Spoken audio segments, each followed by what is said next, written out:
we are loaded up. This backpack is always surprisingly heavy. Pattaya, we will smell you later.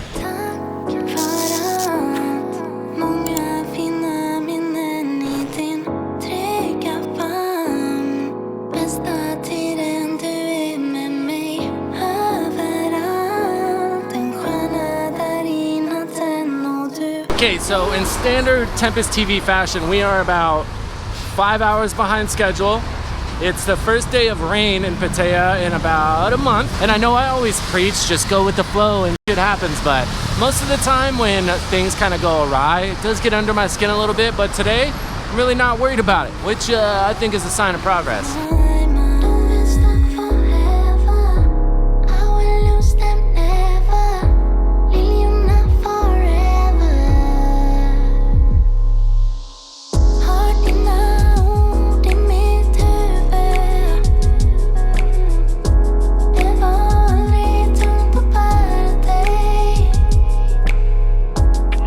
Made it about probably 150 kilometers. It's so hard to tell here because I'm used to gauging time to distance in America, and of course it's much different here. Generally the trip is much slower, but we're going a different way this time. But finally going through a part of Thailand I've never been through. I always love it when you get out here a little bit more in the sticks too. Show up to a gas station, everybody's like, as opposed to Pattaya where you're just another white guy.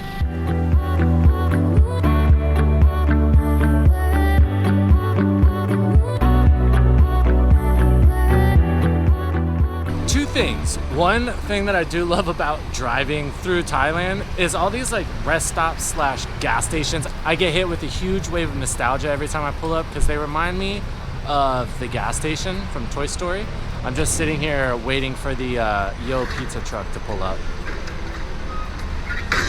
Side note, the other thing that I'm not crazy about, driving in Thailand is always not for the faint of heart, but driving at night to Isan is a whole nother level. And I would say I'm pretty experienced behind the wheel. I got a lot of miles under my belt, but gotta be on top of your shit.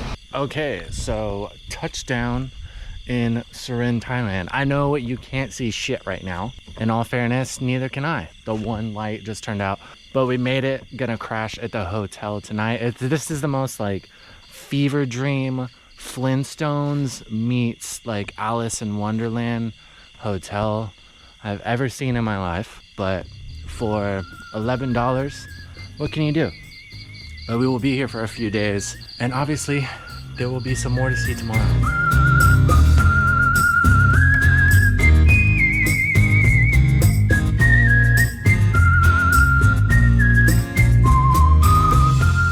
Well, good morning from Serene. Now for 350 baht, you can't expect too much from a hotel room, right? But the aircon worked. And for the bed being about as soft as my ex-girlfriend's concern for others' emotions, I actually slept pretty good. Full disclosure, I don't know what's on the docket today, but at this point you probably know that's generally how I like to do it. So first things first, I need to get my crusty ass in the shower because I still got road trip grime on me. Don't judge. And then let's get a move on.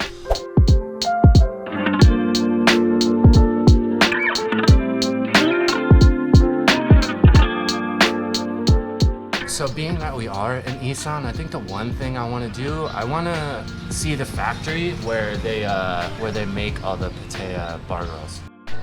Well, go figure.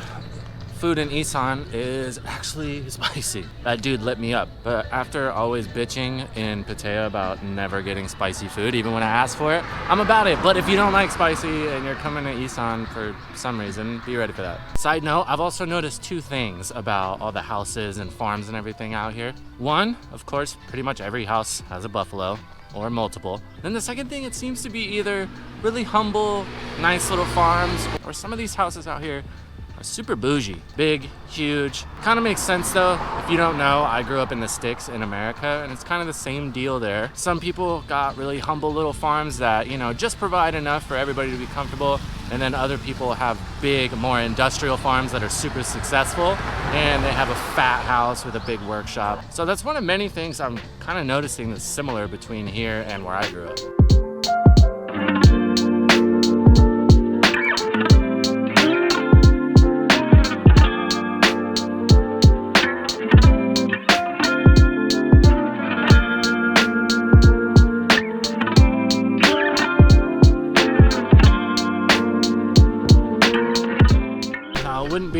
a trip to Isan without some elephants, am I right?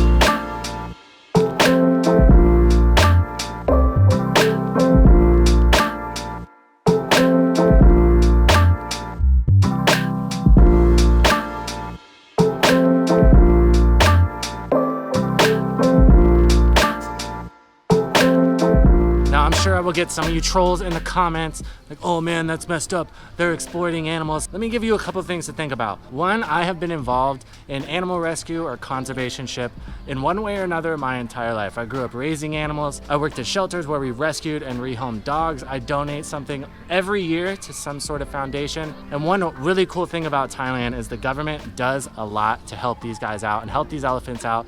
They subsidize them essentially. All these guys you see in here, all these trainers, these are all their elephants. So the government gives them a stipend. They give them bonuses every time one of these elephants has a baby. They pay to feed them. They organize all kinds of drives so they always have something to eat. And these guys get to hang out with their elephants all day. And then they do things like this. They go to festivals, or they have them at places like this where they can work for some tips to make extra money because they got to eat too, of course. Now, of course, not everywhere in Thailand works that way when it comes to like the animal parks. Now, don't get me wrong, I've been to a couple that definitely bummed me out, but spending so much time and knowing people and being involved directly in a lot of conservationship programs, a lot of rescues, zoos, rehabilitation centers, it's pretty easy for me to spot whether a place is legit or not. And from what I can see, this place is nice. These animals are well taken care of. So just relax a little bit.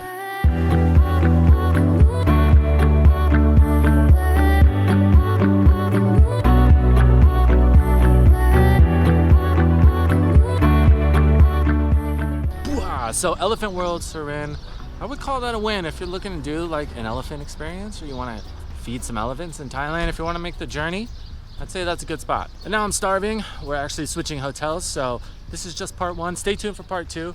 I will catch you guys in the next one. Later.